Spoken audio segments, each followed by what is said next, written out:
अस्सलाम वालेकुम everyone, hope you all are doing great. I am clinical dietitian Saroj Rao.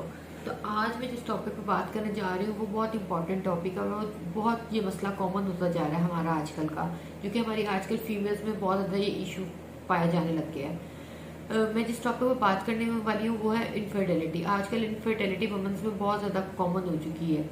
सबसे पहले तो बेसिकली देख लेते हैं कि ऐसी क्या रीजन है कि इनफर्टिलिटी इतनी ज़्यादा कॉमन क्यों हो गई है। फर्स्ट ऑफ ऑल तो आपका अनहेल्दी लाइफस्टाइल। हमारा लाइफस्टाइल आजकल इतना ज़्यादा अनहेल्दी है। उसके अलावा सेकंड चीज़ हमारी बॉडी वीकनेसेस, यानी कि हमारी डाइट हमारी इतनी पुअर है, अनहेल्दी डाइट है। हमारा सारा डाइट का पार्ट प्रोसेस और जंक है। हमारी डाइट न्यूट्रिशियस है ही नहीं। लाइक हमारी बॉडी एक चीज़ के लिए प्रिपेयर ही नहीं है। ठीक है, जब हमारी बॉडी एक चीज़ के लिए प्रिपेयर ही नहीं है फिर जाहिर है उसके लिए जब हम ट्राई करते हैं तो इश्यूज आते हैं। Today I am gonna talk about fertility foods. क्या आप अपनी डाइट में से कौन से फूड्स को ऐड कर सकते हैं जिनसे आपके फर्टिलिटी के चांसेस ज़्यादा हो सकते हैं। अच्छा, अब हमारी बॉडी का एक प्रॉपर एक सिस्टम होता है। अब उस सिस्टम के थ्रू अगर हम अपनी डाइट मॉडिफाई करें तो बहुत चांसेस हैं कि आप फर्टिलिटी की तरफ जा सकते हैं। लाइक मैं उन लोगों की बात नहीं कर रही कि जो इनफर्टाइल है वो फर्टाइल हो जाएंगे। लाइक जिनको फर्टिलिटी में इश्यूज आ रहे हैं उनके वो काफ़ी हद तक रिजॉल्व हो सकते हैं। अच्छा, अब हमारी जो है वो 4 फेजेस होते हैं। ठीक है, फर्स्ट मेंस्ट्रुअल फेज हो गया। मेंस्ट्रुअल फेज में यानी कि आपका पीरियड्स वाला जो फेज है वो। उसके बाद आपका फॉलिक्यूलर फेज है। फॉलिक्यूलर फेज यानी कि जिसमें आपका एग फॉर्मेशन होनी है।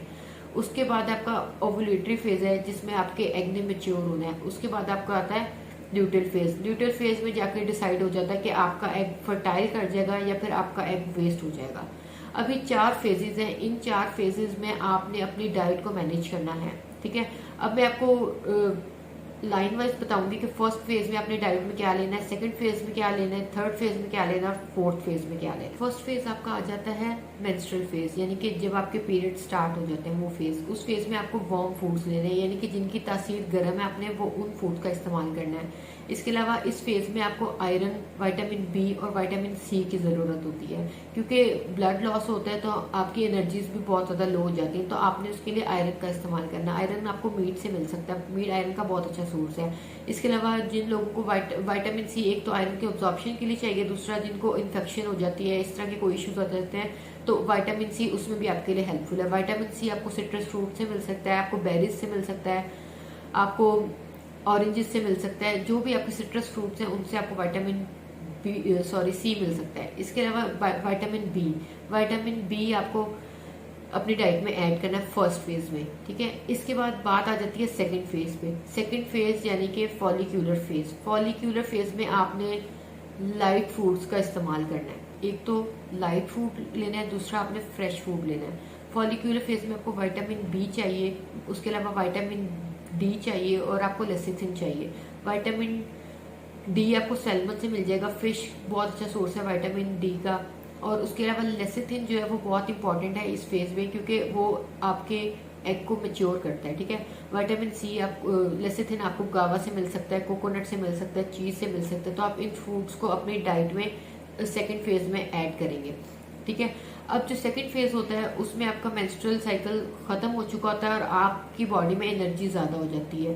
आप उस वक्त बहुत एक्टिव फील कर रहे होते हैं और आपकी बॉडी के जो 2 हार्मोन्स हैं, एस्ट्रोजन और टेस्ट्रोजन, इनकी अमाउंट ज्यादा हुई होती है, ये बूस्टअप हो होते हैं। तो फिर आपने उस टाइम पे एक एप्पल का भी जरूर इस्तेमाल करना है। अच्छा, इसके बाद आ जाता है थर्ड फेज। थर्ड फेज यानी कि ओवुलेशन फेज, यानी कि आपका एग फॉर्मेशन का जो फेज है वो थर्ड फेज है। Third phase ovulation phase. Ovulation phase में आपका एग रिलीज होना होता है। तो इसमें एक तो आपने लाइट फूड लेने और आपने हाई फाइबर फूड लेने हैं। ठीक है, अब इसमें आपका एस्ट्रोजन लेवल जो है वो डिक्रीज हो जाता है और आपका जो प्रोजेस्ट्रोन है उसको वो इंक्रीज होता है। उसको इंक्रीज करने के लिए हमें बीटा कैरोटीन की जरूरत होती है। बीटा कैरोटीन आपको मिल सकता है, कैरेट से मिल सकता है। आप रेडिश ले सकते हैं। रेडिश आपने व्हाइट वाली नहीं लेनी, जो रेड लाल वाली मूली होती है आप उसका इस्तेमाल कर सकते हैं। कॉलीफ्लावर का इस्तेमाल करें, आड़ू का इस्तेमाल करें, खुबानी का इस्तेमाल करें, बादाम का इस्तेमाल करें और वो उन फूड्स का इस्तेमाल करें जो कि फाइबर रिच है। अच्छा, अब जो आपका थर्ड फेज है इसमें आपने एक तो शुगरी फूड से अवॉइड करना है और आपने फ्राइड फूड से अवॉइड करना है। ना ही आपने कोई मीठी चीज़ें खानी है, ना ही आपने वो फूड्स लेने हैं जो कि तले हुए हों या जो कि फ्राइड हो। अच्छा, इसके बाद ओवुलेशन फेज के बाद आ जाता है आपका लास्ट फेज जो कि ल्यूटल फेज होता है। ल्यूटल फेज में डिसाइड होता है कि आपका एग फर्टिलाइज कर जाएगा या फिर आपका एग वेस्ट हो जाएगा। अच्छा, अब देख लेते हैं कि ल्यूटल फेज में कौन सी डाइट हमारे लिए ज़्यादा ज़रूरी है, कि हमें किन चीज़ों को अपनी डाइट में ऐड करना है ल्यूटल फेज में। भी आपने शुगरी फूड यानी कि मीठे, ये उस फेज में आपको मीठे की क्रेविंग भी हो सकती है, लेकिन आपने ये नहीं कि बिल्कुल भी नहीं खाना, थोड़ा बहुत खा सकते हैं, लेकिन आप अपने शुगरी जो आपको क्रेविंग्स है ना उनको आप अपने कंट्रोल करना है और आपने फ्राइड से अवॉइड करना है। इसके अलावा आप दूध और हल्दी का इस्तेमाल भी इस फेज में लाजमी कीजिएगा। कोशिश करें कि इस फेज में आप कैफीन, कॉफ़ी या चाय से अवॉइड करें टोटली। अगर आपका बहुत ही चाय पीने का दिल कर रहा है तो दूध पत्ती बना के आप पी सकते हैं। तो आप अब हम इसको जो मैंने आपको 4 फेजेस बताए हैं, इसको समराइज करके देख लेते हैं कि ओवरऑल हमने फर्स्ट फेज में क्या लेना है, सेकंड में क्या लेना है, थर्ड में क्या लेना है और फोर्थ में क्या लेना है। जिसमें आपने आयरन, विटामिन सी और विटामिन बी वाले फूड्स लेने हैं। सेकेंड आपका है फॉलिक्यूलर फेज। फॉलिक्यूलर फेज में आपने बी, लेसिथिन और विटामिन डी लेना है। उसके बाद आपका ओवुलेशन फेज आ जाता है। ओवुलेशन फेज में आप कोशिश करें कि शुगर के साथ साथ आप जो राइस है उनसे भी अवॉइड करें। अब जो ओवुलेशन बी और बीटा कैरोटीन फूड्स को ऐड करना है। अब लास्ट स्टेज जो आ जाता है वो है ल्यूटल फेज। ल्यूटल फेज में आपने वो फूड्स लेने हैं जिनसे आपको एनर्जी मिल सके।